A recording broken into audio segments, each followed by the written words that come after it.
everyone, it's Nightharo here, and today we're going to talk about Arcanist Healer, Crux generation, and usage, and why you should do both.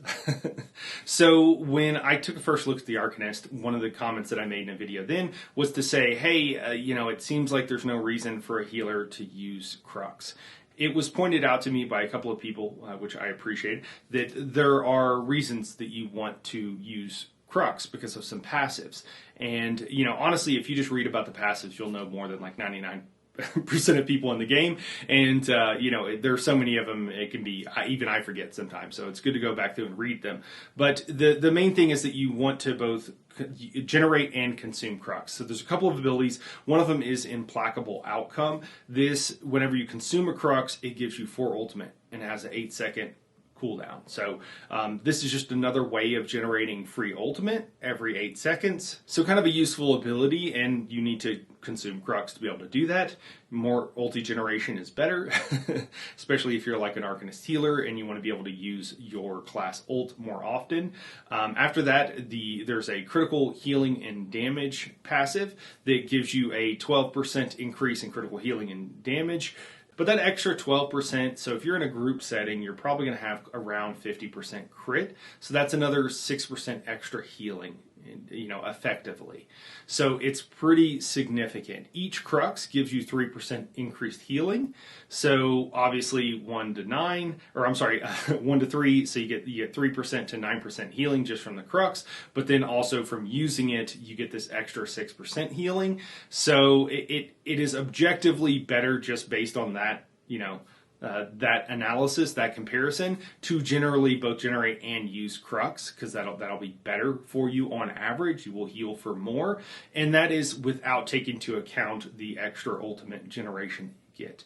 There's also another passive, Hideous Clarity, that gives you some recovery. I don't think it's that big of a deal, and typically recovery is not that big of an issue on a healer. So, here or there. No, I don't think it's that big of a deal. The main thing is the extra ultimate, and then realizing that your effective healing on average will go up if you both consume and generate Crux. So, if you don't whatsoever, from an optimization standpoint, that's not good. From a practical standpoint, it's not going to be that big of a deal. If you're not, most people, most people playing the game could probably ignore it and they would be just fine. It wouldn't be that big of a deal to them.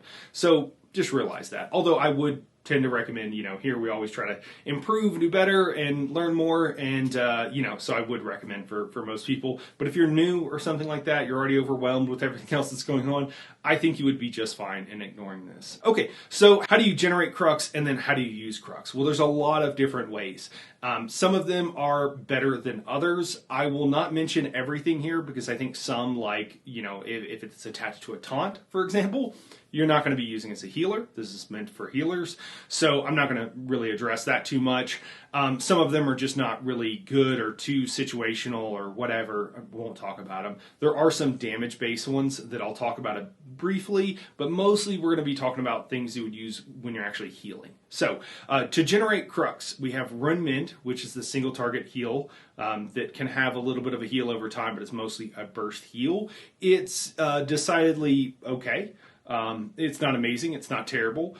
You generally get it heals the same target 3 separate times in less than a second. So you get a very averaged out, consistent heal, not big spikes, not low dips, just a consistent heal. After that, you have your Chakram of Destiny. So this, again, that's one of your shields. You throw out your Chakrams and it puts shields on 4 targets.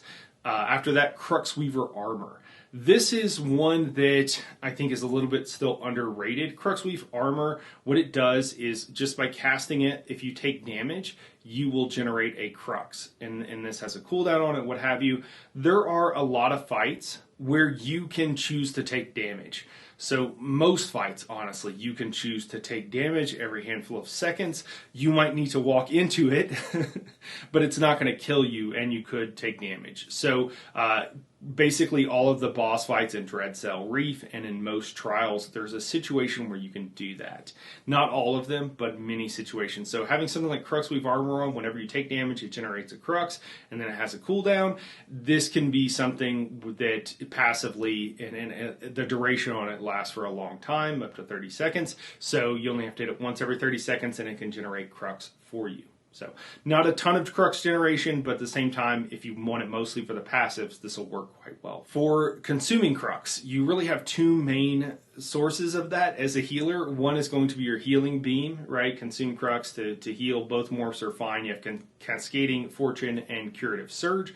Both are fine. The beam is the main way. That's kind of what I recommend primarily on the Arcanist Healer guide that I did here on the channel. A lot of people don't like the beam. There are other issues with the beam as well. So with like Implacable Outcome, where you consume a Crux to generate ultimate, and it's once every 8 seconds, right? So you generate a bunch of ult, you beam. Your beam lasts for 4.5 seconds, right? And you have an 8-second cooldown.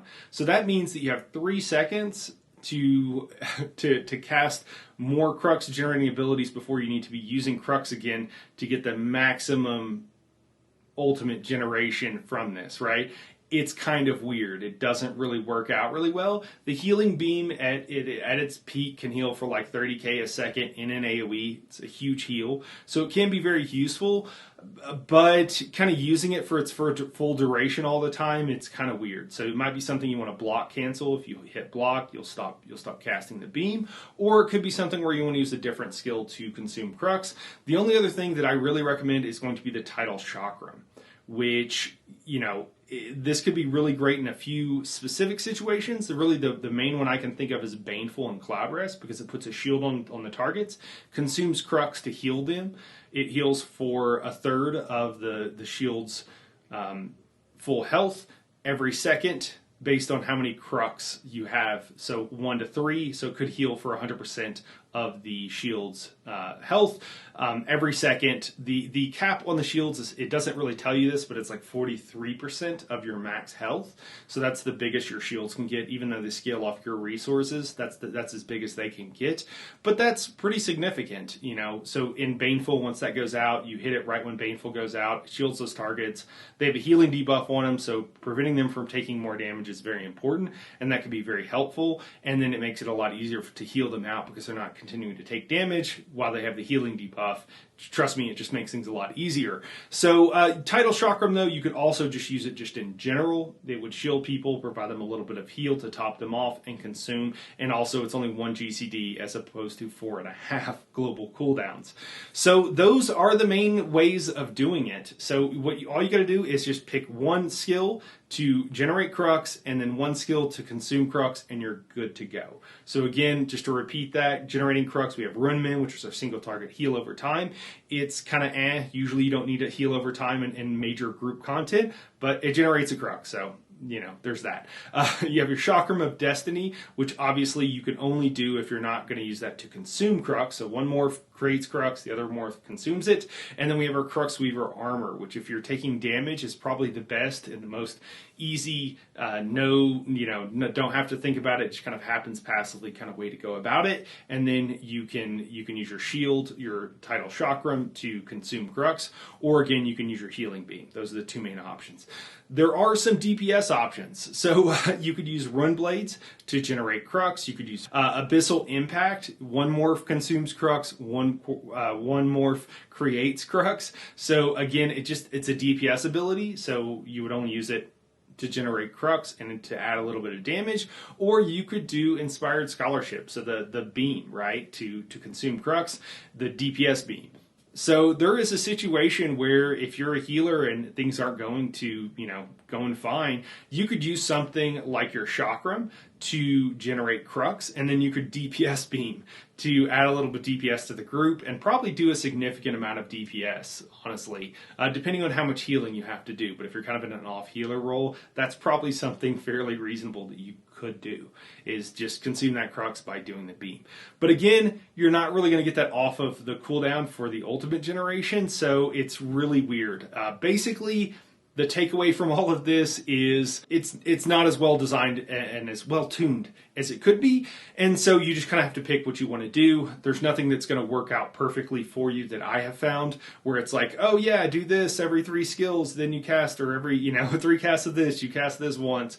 There's nothing really like that, but consuming it and generating Crux are generally good and will lead to the most maximum effect of your Arcanist healer. So anyways, hopefully this was helpful. Oh yeah, I've been getting notes from people that they have had problems getting notified whenever I had videos to go live. So this has been a while back, but YouTube has decoupled the bell icon from the subscribe icon, so make sure you hit the bell icon if you want to get notified whenever I make new videos and post them live. Anyways, that's it for today, guys. Thanks for watching. We'll catch you in the next one.